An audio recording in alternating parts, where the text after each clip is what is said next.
Hello and welcome back to another video for Final Fantasy XIV 6.2 with me, Meoni. This one really is to finalize the development of my island sanctuary as it is in 6.2. Whilst I still have yet to upgrade my final granary to maximum level, I'm still waiting on that. In fact, as you'll notice, it's happening right now beside me. I finally got the 3,000 calories required, the island currency, the blue stuff, to actually give to the Mammotheer to actually open up the final area. So you need 3,000 calories. It took me about a day. I got over 2,000 of them the previous day, so I was very fortunate enough to get quite lucky. But again, it's not really luck. It's down to market research and things like that. We'll do an entire video on how to make calories. Don't worry about that. The pitfalls and things like that. But I wanted to show you what it looked like at the end. Another thing that it mentioned when I unlocked that final area, as you saw on screen, was that flying is now automatically unlocked. So as soon as we come back, here we are, you'll notice if I mount up on any mount, I can fly on my island. Oh boy. This is going to be a completely different dynamic now. People have wanted to get on top of like the windmill for the longest time, going, isn't it stupid how you can't walk up there? Now we can just fly up there and land at the top. So that makes this landmark alone here even more better than it already was, right? But it's a whole different perspective to see the island from the air, right? So what does flying unlock? Well, we'll have a look at that in just a moment, but I'm more interested in the final area that's unlocked as a result of clearing these rocks out. So let's explore together. So up here, we've got ourselves the torches that we normally would have. Let's go on foot. It's a bit more atmospheric. And it goes all the way up here. And we've got this nice bit of land over here that we can look over. As you can see over towards the bay. That's beautiful. There's also a bit of land here, like a little floating bit of land there that you could probably find something on. I have heard that there is a Pizer that you can capture. People have been taking pictures of that, so presumably that's over there on one of those little, let's call them islands, but they're not really. And yeah, it's just a nice beautiful walkway up here full of nature. I'm not sure if they're going to add any more stuff to this in the future, but of course they've got plenty of room to do so. But if you walk all the way up this beautiful path, you'll notice now there's also a second way down to your bathhouse or whatever landmark you placed here. So that's one of the first things. There's my Abroader Otter saying surfs up. So now there's a more direct route up to here as well. Again with the lanterns. And then up here is our final site. The final site of 6.2 at the very least. Oh, look at that sunset. That's gorgeous. And this is our final landmark. So for the final landmark, we need to get ourselves, well, there's two things I could do. First of all, there's the previous things we could build another one of. You can see it opens up to 4. We could build the Leminzen Lighthouse. The Leminzen Lighthouse will cost us 3 island silver ore. To actually get island silver ore, we obviously need to send our granary assistants out on missions, right? For silver ore. So that won't be back until tomorrow, when I get mine, and then I can finally fix this up and we've got ourselves a lighthouse. And that's pretty much what we have. So what else does obviously rank 10 and having this last landmark position actually unlock? Apart from, as I've said, the ability to potentially get new creatures for your farm. As we said before, the Pizer. I believe the Pizer spawns on this section over here, which is now blanked out. We can fly over there and we should uncover that together, as you can see. So there's a bit of land here. It's worth noting that there doesn't appear to be any gathering points here. I'm in gathering mode, but you can land here. So it gives me the idea that there's some other creatures for me to find. We've also got, apart from that little island, we've got a few others. Look, we've even got these two around the back. So let's explore a little bit. We've got the inlet of water going in there, and there's a little island area up here as well. So that could potentially be another spawn area for something. Again, I haven't looked fully into all of this yet.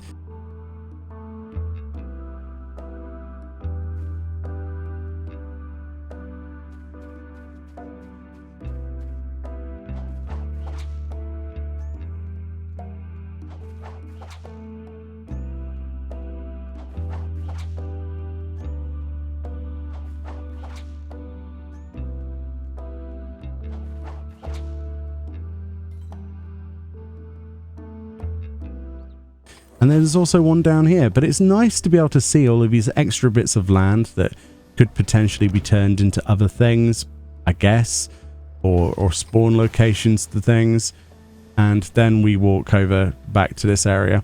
It is also worth noting that there are sections of land that were previously not accessible, such as down here at the bottom of the cliffs that you can now go on. And there's also lots of little ledges like this dotting around the entire place, which I'm not sure if all of them share like spawn locations to things. We're still pretty much in a very early situation of knowing what spawns where in terms of creatures, and that's a very exciting time. With flying, obviously you can fly across the water a little bit more, which gives you a real perspective, but we still have the barriers.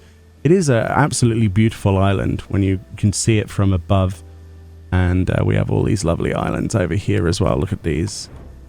Unfortunately, getting to them is kind of barred by these walls a bit, but we can stand on a lot of these places. So this is good G-pose options as well, isn't it? Being above a coral reef, taking some pictures here, for example. Some lovely rocks. I don't know if we can get on top of those rocks. We can indeed, but we can't land on them. Unfortunate, but there we go. But yeah, the freedom that this allows for is very... it's very therapeutic. It's a nice reward to have overall, isn't it, after you've finished doing all of that, which could be a grind if you see it that way.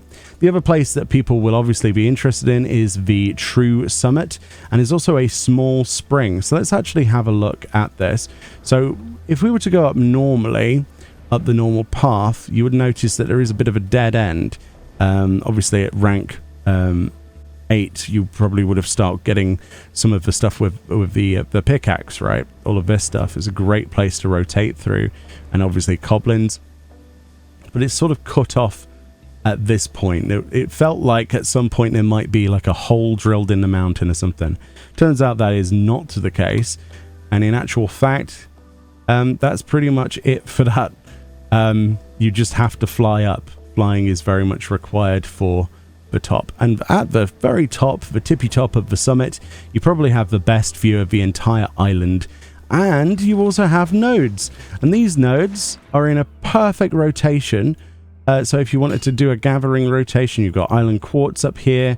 We obviously have iron as well as stone. We've got ourselves some more quartz there, and as you can see as we go around, by the time that we've done one segment of this, just to prove this, you'll be able to see that the first node will respawn again.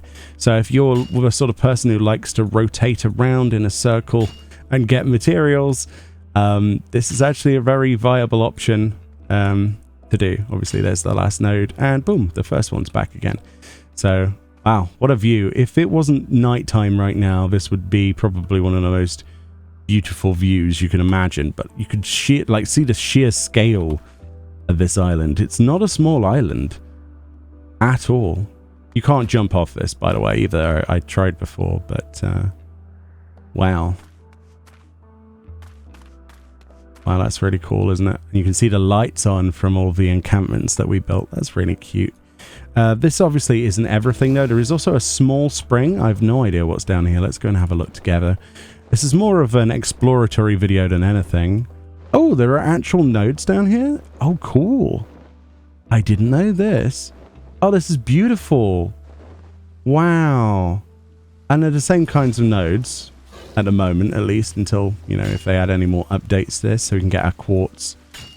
We've got a lovely spring that we can sit in with fireflies dotting around. That's lovely. I didn't know that was there. That's such a cute place. And of course, all of these locations could have like creature spawns in the future if they don't already, right? And then the last place is down here, this weird square. I'm curious what that is. Actually, no, there seems to be a piece of land up here. Hold on a minute. Oh no, that's just the archway. Okay, never mind. There's another archway on top of a coral. Okay, well that's cool that you can go on that. But I'm curious what this square is that's between the pristine pond and my island hideaway.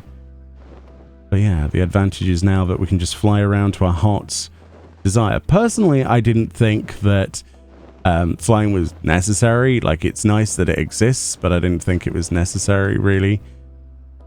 personally. All right, so we've got some cotton up here. All right, cotton and islewort. That's not what I expected to find up here. Cool. And then some more cotton, a couple of trees. These are probably really good rotations. They're a good source of cotton as well. Probably do a good rotation on that. So, you know, you're right next to your island. I mean, this is literally the treehouse landmark right next to this area. Very cool. And that's pretty much the island sanctuary. That's it unlocked, right? Now, as far as I know, there is actually other rewards as well, and we'll look at those when we do finish the final landmark. But I thought I'd share this with you. Things are going well. I'm trying to build up my creature collection, swapping out a lot of the placeholders, as I said, growing crops and things. I'm trying to work on the island of cowries per day, like I say, and we've finished the workshops off, and the last thing really is the granaries themselves to be upgraded, as you can see. And then our landmark, and then we're pretty much done. But it does mean that I can save up my calories now for actual videos. So I presume with the final landmark, we'll be up to 30% groove, right? Because it expands the amount of groove that you have. That's what basically happens. Which means that we will get more items back from our handicrafts, and thus we will end up getting more currency. Because currently, this is what we've got set up: bronze sheep. We had brick counter bronze sheep, brick counter fire sand, based on the supply and demand over here. So we'll see how that goes. But so far, I mean, from yesterday, we've made quite a bit. I mean, 233 today so far, just from the brick counters. That's pretty good. And so far this week, 4,514. So hopefully we can get way more than that in the coming days and weeks. But yeah, as I discover things, I will be sure to plop them out, and we have lots of stuff to enjoy and explore together. So much love, enjoy the rest of your day, and I'll see you all next time. Bye bye.